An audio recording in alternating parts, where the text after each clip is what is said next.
Hello students, welcome to Abbas Academy. So this is the 10th chapter of your 9th standard geography urbanization. So what you will learn after watching this video, इस video की देखने के बाद आप सीखोगे कि what is the meaning of urbanization और what is the meaning of urban, then what are the actual causes of urbanization, urbanization कैसे होता है, then factorization और industrialization, then growth and सबसे important है कि गवर्नमेंट ने क्या क्राइटेरिया दिया है कि किसी भी एरिया को अर्बन डिक्लेयर करने के लिए, है ना, वो क्राइटेरिया क्या है वो एक्सप्लेन करूँगा. उसके बाद इंडस्ट्रियलाइजेशन क्या है, and at the last of this chapter what are that trade and communication, and at the last what are the consequences of the urbanisation. अब फायदे तो है, हर एक चीज़ के दो रुख रहते हैं. Every coin has a two part, one is a head, other is a tail, head and tail. तो पॉजिटिव एंड हर किसी के पॉजिटिव पार्ट्स भी है, निगेटिव पार्ट्स भी है. तो अर्बनाइजेशन के बहुत से फ़ायदे भी है, जैसे कि सबसे इंपॉर्टेंट चीज़ है कि लोगों को बेसिक फैसिलिटीज़, एमिनिटीज़, सहूलतें एंड एम्प्लॉयमेंट देता है. उसके अलावा अर्बनाइजेशन बहुत से प्रॉब्लम भी क्रिएट करता है, लाइक पॉल्यूशन है, स्लम्स एरियाज़ डेवलप हो जाते हैं अर्बन एरियाज़ में, क्राइम ज़्यादा होते हैं, उसके अलावा पॉल्यूशन लेवल ज़्यादा होता है अर्बन सेंटर पे. तो ये सारे निगेटिव इफेक्ट्स हैं. तो कीप वॉच, वीडियो को अंत तक देखिए, पूरा देखिए, और इस वीडियो को लाइक करना ना भूले, right. So let us continue. अब ये एक डायलॉग है तात्या इज़ अ फार्मर और उसके सन यानी उसके बेटे सुरेश के बीच में. इसमें ये बताया गया है, the dialogue is about that कि Suresh, the Tatya said Suresh I will come late to the field today, you go ahead. कि तात्या ने कहा कि सुरेश मैं लेट आऊँगा खेत में, तुम जाओ. तो इंटीमेटली शॉर्ट कर दूँ ये बताने के लिए कि यहाँ पे जो क्वेश्चन करा है आप पढ़ लो, आप समझ जाओगे. Why Suresh is thinking of going to the factory for work? Because factory provides the better opportunity, right, better opportunity of job. It get the monthly salary मिलेगी और एडिशनल काम करेगा तो एक्स्ट्रा अमाउंट, एक्स्ट्रा पैसे भी मिलेंगे. इसलिए सुरेश जो है, तात्या का बेटा जो है, खेत में जाने के बजाय वो फैक्ट्री में जाना पसंद करता है. What is the Tatya worried about? Tatya worried about if my son Suresh will go to the factory, then who will look after my field? जो मेरे खेत को कौन देखेगा अगर मेरा बेटा सुरेश तात्या फैक्ट्री में काम करेगा. तो तात्या सुरेश कहता है कि don't worry father, I will take care field also. मैं काम फैक्ट्री में काम के लिए आवा, फील्ड को भी देखूंगा. So what changes does the Suresh think will occur in the village? Because of the factory, if the factory started in any village, there the whole scenario will change, like many facilities, road will develop adjacent to the factory, so schools and hospitals will develop, so the village become a city. तो इस chapter में एक और important चीज़ है कि कोई भी चीज़, सबसे पहले आ जाते हैं कि ना, लास्ट क्वेश्चन पहले ले लो, what are the other changes do you think will occur in the village? जैसे कि मैंने बताया कि there are the lot of changes and lot of development will take place after the introduction of the factory in any village. आप देखिए महाराष्ट्र हमारा जो बना, that Maharashtra came into force on 1 May 1960. तो 1961 ऑनवर्ड्स देखोगे ना, तो महाराष्ट्र में बहुत ही कम अर्बन सिटी थी, राइट. महाराष्ट्र में आज की तारीख में 2020-21 में 36 ज़िले हैं, 36 डिस्ट्रिक्ट्स है, लाइक. और महाराष्ट्र की 50% से ज़्यादा पॉपुलेशन अर्बन एरियाज़ में रहती है. लेकिन 1961 में, आज से 60 साल पहले, Maharashtra is not so well developed. Maharashtra में बहुत ज़्यादा गांव थे, सिटी नहीं थे. आप जिस शहर में भी लेते हो, आप अपने दादा से पूछो तो वो आपको बताएगा कि हमारा पहले शहर बहुत छोटा गांव था, राइट. तो जनरली अगर विलेज में फैक्ट्री आ गई, वहाँ पे डेवलपमेंट स्टार्ट हो गया, रोड्स आ गई, गुड फैसिलिटीज़ आ गई, स्कूल कॉलेजेस आ गए, तो वहाँ पर people will attract the adjacent के गांव के एरिया, उस विलेज में जाके बसने लगेंगे और विलेज धीरे धीरे बढ़ता जाएगा और that village is converted into a big city, right. Village is converted into a big city, right. So you will notice that because of the factory near the village, the occupation of the people village has started changing. More and more people from outside come and start living in the village. So transport, hotel, फिर factory के अतराफ में देखो hotels बनेंगी, restaurant बनेंगे, message बनेंगी, rail shops, medical services etcetera start developing.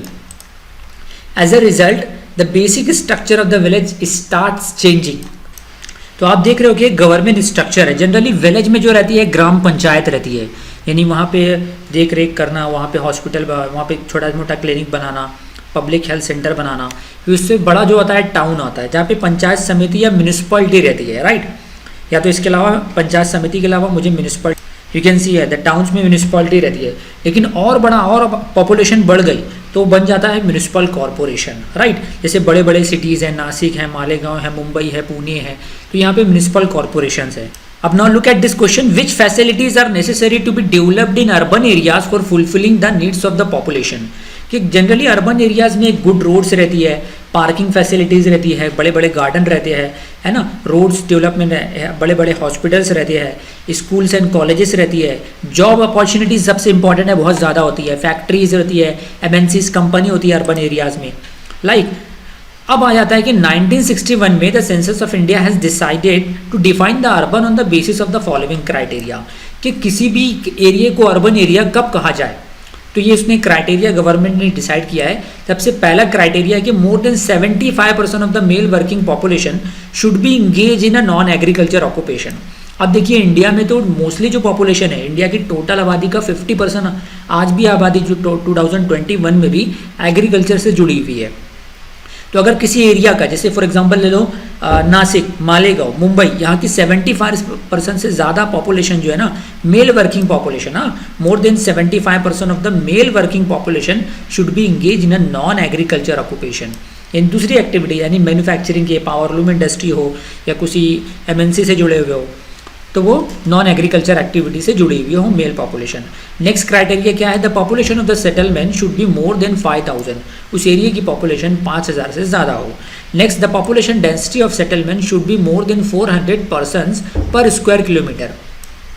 Population density उस area की, population density मतलब 1 स्क्वायर किलोमीटर में, आप 1 स्क्वायर किलोमीटर ले लो आपका एरिया, 1 स्क्वायर लेंथ भी, 1 स्क्वायर ब्रेथ भी, तो वो 1 स्क्वायर किलोमीटर के अंदर 400 पर्सन कम से कम रहते हो या 400 के ऊपर रहते हो, तभी ये तीनों क्राइटेरिया अगर फुलफिल होता है तो उस एरिया को अर्बन एरिया कहेगी। अब देखो महाराष्ट्र में जो मैं बताया कि बहुत सारे सिटीज़ थे जहाँ पे पहले ग्राम पंचायत थी, फिर आबादी बढ़ी तो म्यूनिसिपैलिटी आई, फिर म्यूनिसिपल कॉरपोरेशन में कन्वर्ट हो गई। At present I think 25 municipal corporations are there in Maharashtra.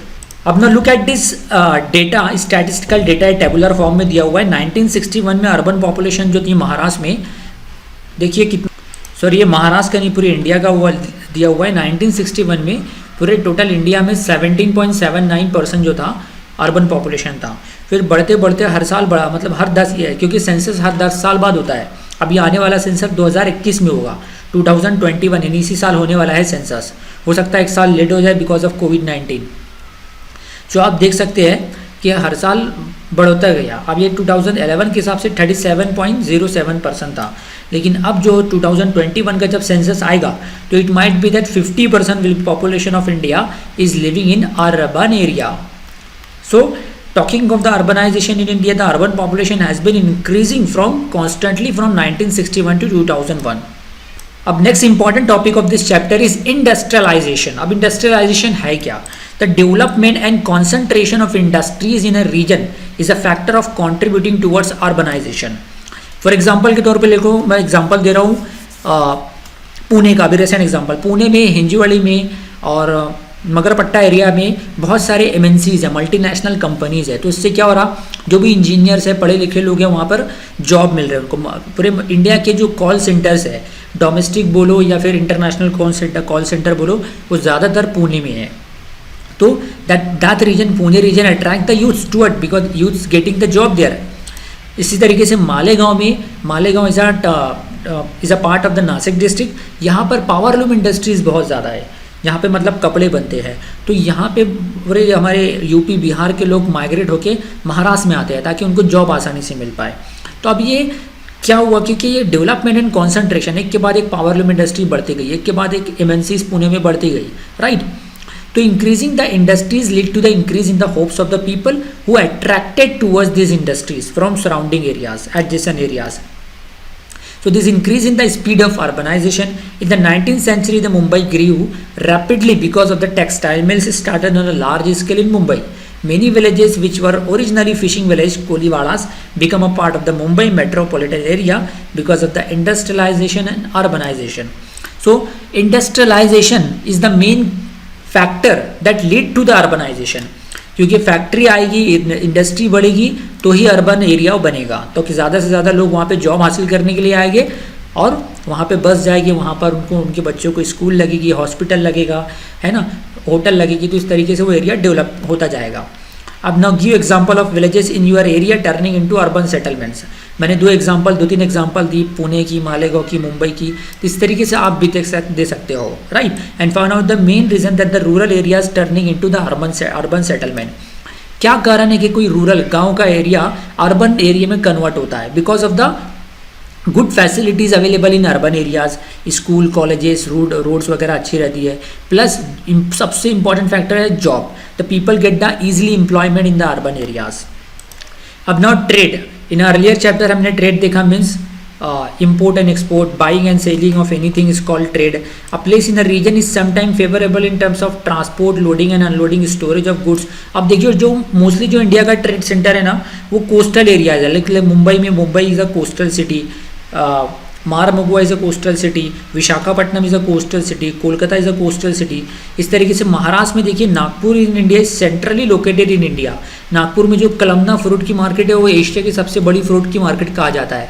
So urbanisation started increasing here because of the location facilities of trade, right. तो यहाँ से लोडिंग अनलोडिंग होता है। Now mechanisation and technology. Mechanisation मतलब more use of machines and technology to convert our difficult task into easy one. So we can see a lot of advantage of the mechanization and technology in various fields. Both are helpful to the urbanization too.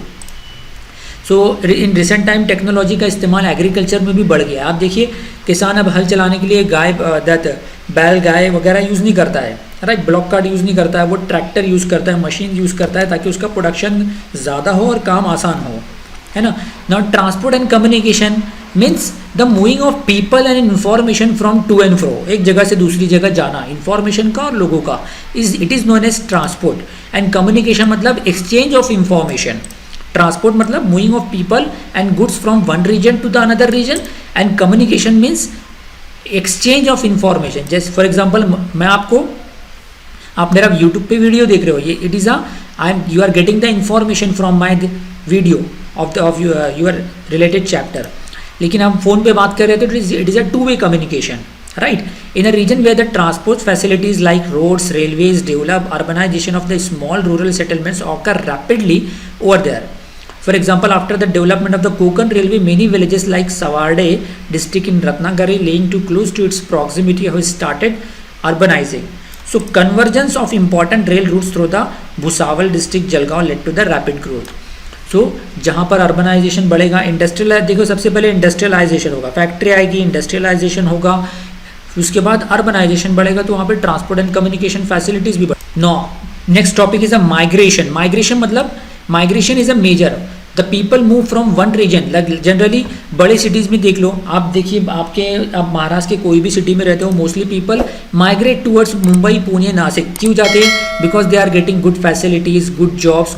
कोई school के लिए जा रहा है, कोई colleges के लिए जा रहा है, कोई जॉब के लिए जा रहा है, बड़े सिटी, राइट। सो माइग्रेशन मतलब to leave our own region, to migrate, to shift to the new region. So migration is a major factor affecting the urbanization. This migration can be a short term, long term और permanent. कोई suppose किसी गांव में रहता था, लेकिन वो बड़े सिटीज़ मुंबई, पुणे, नासिक में जाके परमानेंटली सेटल हो गया। So migration occurs from rural to rural areas also, then rural to urban areas and urban to urban areas. The attraction of higher standard of life has also resulted in areas in migratory population in the cities. For example, migration occur in the cities like Mumbai, Pune from other parts of India. So in next part में effects of urbanization, यानी कि अब तो हमने positive effects देखा कि population को अच्छी फैसिलिटीज़ मिल रही है, एमिनिटीज़ मिल रही है, good water, electricity, education, jobs वगैरह मिल रहे हैं। लेकिन इसके जो साइड इफेक्ट क्या है, निगेटिव इफेक्ट क्या है, वो हम पार्ट 2 में देखेंगे। तो keep like our video and share this video so more and more students will be benefited during this lockdown period.